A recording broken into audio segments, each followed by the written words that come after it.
It's a very cold and rainy day, and it's a very sad day in this house. Let's rewind the clock. Let's go back to 1888 in this place here.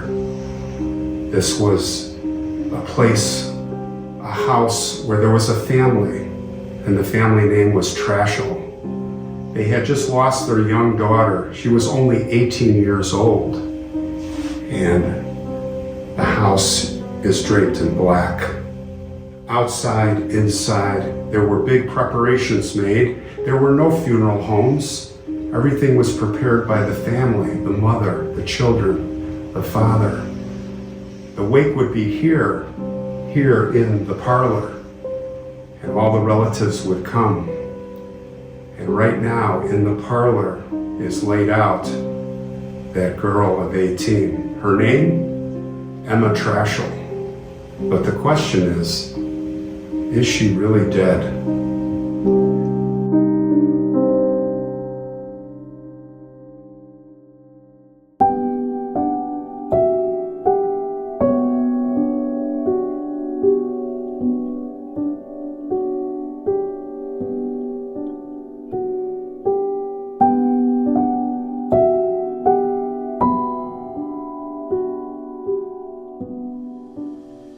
Poor Emma had been taken ill, and then she became unconscious.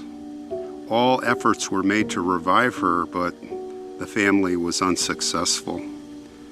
So they laid Emma out on her back in her bed, and the doctor was summoned.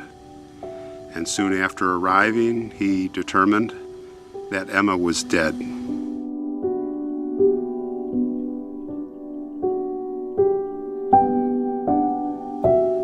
But little did anyone know that all of this time, Emma had been perfectly conscious of everything that was taking place. She could clearly hear the family gather about her as when the supposed last breath had been taken. But Emma was unable to make the least sign indicating that she was actually still alive. She could hear people say that she was dead. She could hear the doctor pronounce her dead. And how she tried to move her arms, how she tried to cry, she tried to scream, but alas, she was frozen. She heard all of the conversations about the preparations to be made for her burial, but Emma was unable to open her eyes or her mouth or even move a hand or foot. She was completely paralyzed. She was under some type of trance.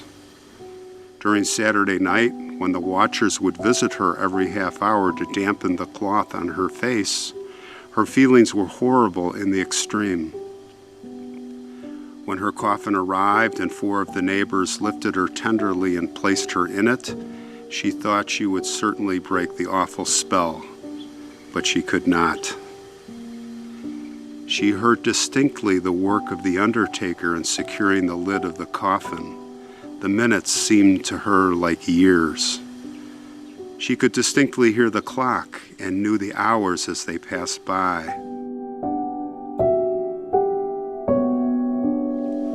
Toward morning, she seemed to have become more reconciled to her horrible fate, and she realized the fact that she was to be buried alive.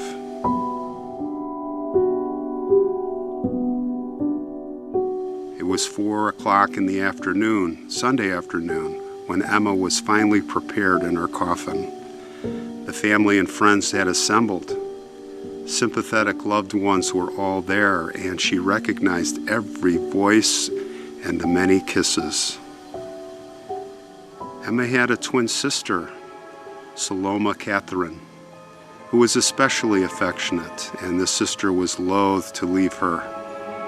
An awful moment was when Saloma bent down to kiss her for the last time.